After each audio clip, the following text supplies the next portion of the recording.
মেঘ চলে যাওয়ার পর আবির পাশ থেকে ফোন নিয়ে মেঘকে হাইড করে ফেসবুকে পোস্ট দিয়েছে, ভালোবাসি তোকে সেই পুরনো অনুভবে, এ মনের জগতে রাজকুমারী শুধু তুই। কেটে গেল আবিরের নির্ঘুম রাত, তবে এই রাত কষ্টের নয়, কাউকে মিস করার তীব্র অনুভূতি সারা রাত ঘুমাতে দেয়নি আবিরকে। শুক্রবার 10টার পর আবির ঘুম থেকে উঠে ফ্রেশ হয়ে বেরিয়ে গেছে বাসা থেকে। ঘণ্টাখানেক পর মেঘ সোফায় বসে টিভি দেখছিল। আবির সাদা রঙের শর্ট হাতার টি শার্ট পরেছে, শক্তপোক্ত বাহুতে টি শার্টের হাতাটা টাইট হয়ে আছে। চুলদাড়ি ছোট করে কেটে সুন্দর একটা হেয়ার স্টাইলও করেছেন। চোখে সানগ্লাস দিয়ে ড্যাশিং লুকে বাছাই ঢুকেছে। মেঘের চোখ দরজার দিকে পড়তেই আবির ভাইকে দেখে বিস্ময়কর চোখে তাকিয়ে অকস্মাৎ বলে উঠল, হায় मैं मर जाऊंगा। আবির কাছাকাছি এসে সানগ্লাস খুলে মেঘের দিকে তাকিয়ে দুবার ভ্রু নাচালো। সঙ্গে সঙ্গে মেঘ ঠিক করে উঠল। হাসির দরুন মেঘের গালে থাকা বিউটি স্পটটা স্পষ্ট প্রতীয়মান হচ্ছে। আবির দৃষ্টি সরিয়ে নিজের রুমে চলে গেছে। আবির ভাইকে দেখার পর আর টিভি দেখতেও ইচ্ছে করছে না মেঘের। তারপরও কিছুক্ষণ টিভির দিকে চেয়ে রইল। কিছুক্ষণ পর উঠে রুমের দিকে যেতে নিলে আবারও আবির ভাইকে দেখতে পেল। পেস্ট রঙের একটা পাঞ্জাবি, মাথায় টুপি দিয়ে নিজের রুম থেকে বের হচ্ছে নামাজে যাওয়ার জন্য। মেঘ ঠায় দাঁড়িয়ে তাকিয়ে রইল আবির ভাইয়ের পানে, দৃষ্টি যেন সরছেই না। আবির মেঘের কাছাকাছি এসে মেঘের চোখের দিকে তাকিয়ে থমথমে কণ্ঠে শুধালো, এখন ভালো লাগছে তো? মেঘ উপর নিচ মাথা নেড়ে চিবুক নামিয়ে বিড়বিড় করে বলল, ফিদা। মেঘ বিড়বিড় করে বললেও আবির শব্দটা স্পষ্ট শুনেছে। আবির মুচকি হেসে সহসা স্বাভাবিক কণ্ঠে বলল, আমার রুমের টেবিলের ওপর তোর জন্য গিফট রাখা আছে, দেখিস পছন্দ হয় কি না। আবির দীর্ঘ পায়ে সিঁড়ি দিয়ে নেমে বেরিয়ে যাচ্ছে মেন গেট পেরিয়ে। অষ্টাদশী অপলক দৃষ্টিতে তাকিয়ে আছে রাজপুত্রের গমন পথে। অধরের কোণে মৃদু হাসিটা এখনও লেগে আছে। কয়েক মুহূর্ত পর আবিরের রুম থেকে নিজের জন্য রাখা গিফটটা নিয়ে নিজের রুমে চলে আসছে। একটা ছোট বক্স, সাথে একটা বড় বক্স। ছোট একটা চিরকুটও আছে। সংকল্প, শক্তি, সাহস এবং আত্মবিশ্বাসের সাথে জীবনের প্রতিটা চ্যালেঞ্জের মুখোমুখি হতে হবে। অনেক অনেক শুভকামনা রইল তোর জন্য। অভিনন্দন ডেয়ার স্প্যারো।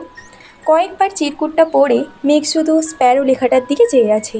আবির ভাই যে স্পেশাল কোনো নামে মেঘকে সম্বোধন করেছেন তা দেখেই মেঘ খুশিতে আত্মহারা হয়ে গেছে। ছোট বক্সের র্যাপিং সরাতেই চোখে পড়ল লাল রঙের একটা সুন্দর বক্স। সচরাচর গোল্ডের জিনিসপত্রের ক্ষেত্রে এগুলো বেশি থাকে।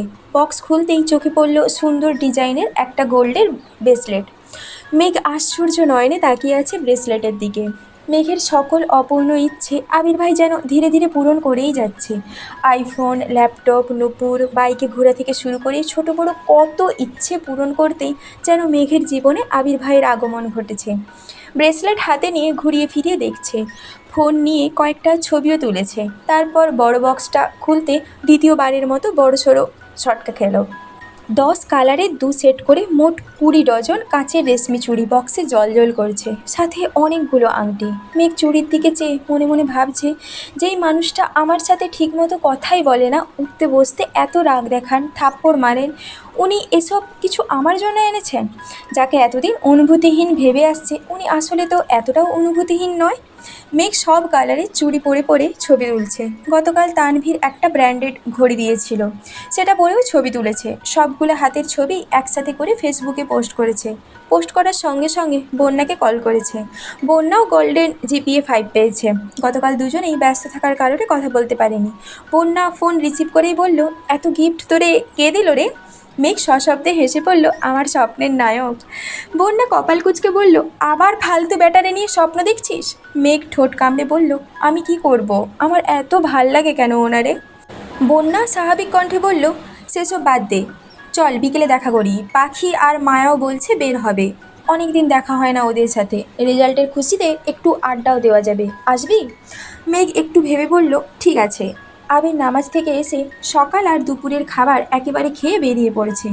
আবির বের হওয়ার কিছুক্ষণ পরই মেঘ নিচে নেমেছে। হালিমা খানকে জড়িয়ে ধরে আল্লাতি স্বরে বলছে, আম্মু একটু ঘুরতে যাই। হালিমা খান মেয়ের দিকে না তাকিয়েই বলল, আমাকে বলছিস কেন? আমি অনুমতি দেওয়ার কে? তোর ভাইয়ারা আছে, বাপ চাচা আছে, তাদের থেকে অনুমতি নিয়ে যা। মেঘ হাসছে আর বলছে, তুমি বললেই হবে, আর কেউ তো বাসায় নেই। বন্যা, পাখি আর মায়াও আসবে, যাই না প্লিজ।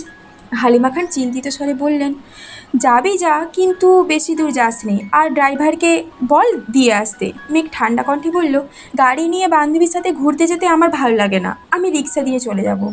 হালিমা খান কপাল কুঁচকে বলে উঠলেন, তুইও তো তোর ভাইদের মতো হইতেছিস, গাড়িতে চলাচল করতে তোদের এত কি সমস্যা বুঝি না। মেঘ সশব্দে হেসে নিজের রুমের দিকে ছুটে গেল। কিছুক্ষণের মধ্যেই রেডি হয়ে নিচে নামলো। মায়ের থেকে বিদায় নিয়ে রিক্সা করে চলে গেল গন্তব্যস্থলে। ওরা তিনজন আগেই চলে এসেছে। ইচ্ছে মতো ফুচকা খেয়ে কাছেই একটা ফাঁকা মাঠে চার বান্ধবী বসেছে আড্ডা দিতে। পড়াশুনো, পরিবারের কথার শেষে প্রেমের টপিক এলো। পাখির বিয়ে ঠিকঠাক, অ্যাডমিশন টেস্টের পরেই খালাতো ভাইয়ের সাথে বিয়ে। এদিকে মায়ারও বয়ফ্রেন্ড আছে, জগন্নাথ বিশ্ববিদ্যালয়ে পড়ে। তাই মায়া মনে প্রাণে চেষ্টা করছে যেন জগন্নাথ বিশ্ববিদ্যালয়ে চান্স পেতে পারে। ধীরে ধীরে আবির ভাইয়ের কথা উঠল। মেঘ অবলীলায় আবির ভাইয়ের প্রতি নিজের অনুভূতি প্রকাশ করল।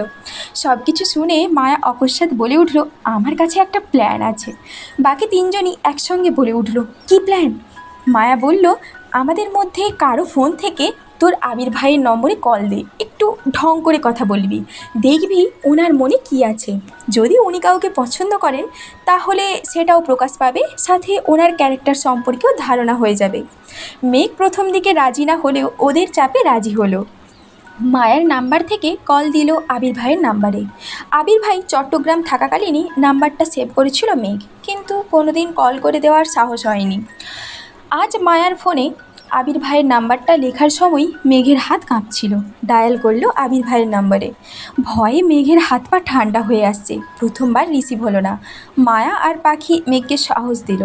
বন্যা নীরব দর্শক, সে চায় মেঘ ভালো থাকুক, সেটা আবির ভাইয়ের সাথেই হোক বা অন্য যে কারোর সাথে, যে মেঘকে ভালো রাখবে। দ্বিতীয়বার কল দিয়েছে। কয়েকবার রিং হওয়ার পর রিসিভ হলো। লাউডস্পিকার দিয়ে মেঘ রোমান্টিক মুডে ডাক দিল, জান। আবির কপাল কুঁচকে প্রশ্ন করল, কে?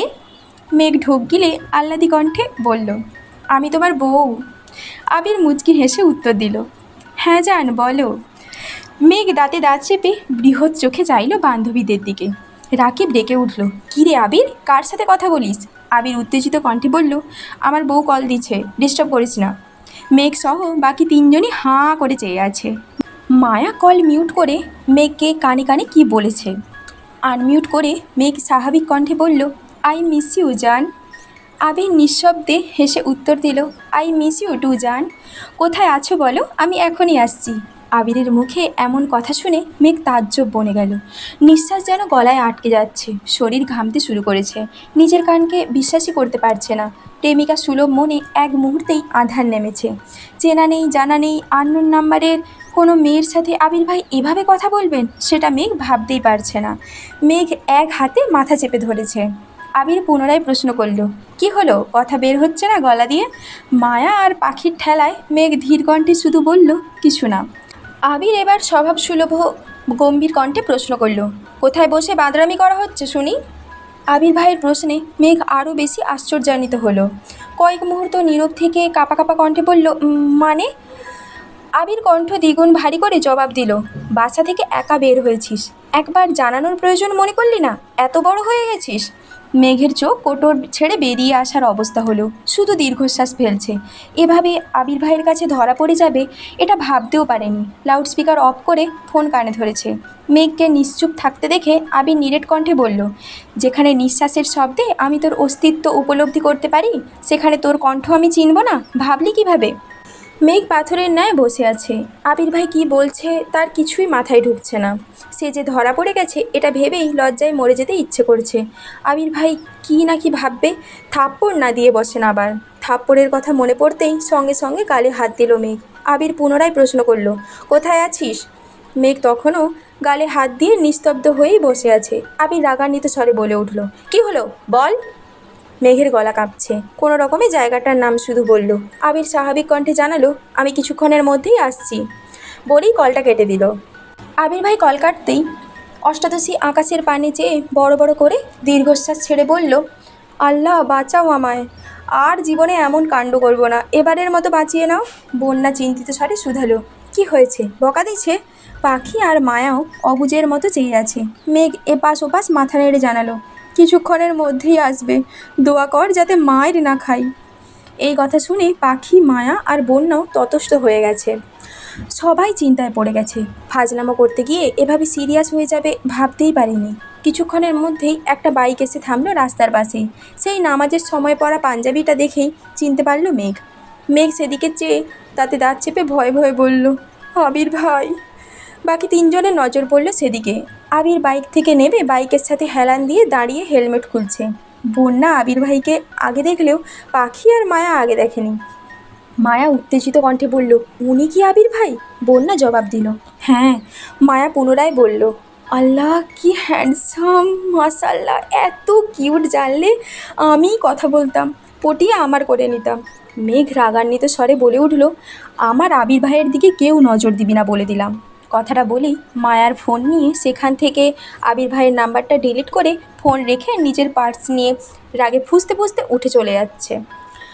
মেঘের এমন কাণ্ডে পাখি আর মায়া দুজনেই হাসছে, কিন্তু বন্যা স্তব্ধ হয়ে চেয়ে আছে মেঘের দিকে। আবির ভাইয়া কিভাবে রিয়েক্ট করবেন সেটা দেখতে ব্যস্ত বন্যা। মেঘ আবিরের কাছাকাছি আসতেই আবির তীক্ষ্ণ দৃষ্টিতে মেঘের দিকে চাইল। ক্রোধিত মুখশ্রী দেখে আবির কপাল গুটালো। মেঘের সরু নাকের ডগা ফুলে উঠেছে, ঘামে চিকচিক করছে মুখ, সাথে লাল হয়ে আছে দুগাল। মেঘ কাছাকাছি আসতেই আবির ঠান্ডা কণ্ঠে শুধালো, রাগ উঠেছে কেন? আরও আড্ডা দিলে যা, আমি ওয়েট করছি, সমস্যা নেই। মেঘ রাগে ফুঁসতে ফুঁসতে উত্তর দিল, আড্ডা দিব না, চলে যাব। আবির চিন্তিত স্বরে বলল, কি হয়েছে? কে বলেছে? মেঘ মনে মনে বলছে, আপনার ওপর কারো নজর আমি সহ্য করতে পারবো না। আবির ঠান্ডা কণ্ঠে শুধালো, চলে যাবি? মেঘ উপর নিচ মাথা নাড়ালো। আবির নিজের হেলমেটটা মেঘকে নিজের হাতে পরিয়ে দিচ্ছে।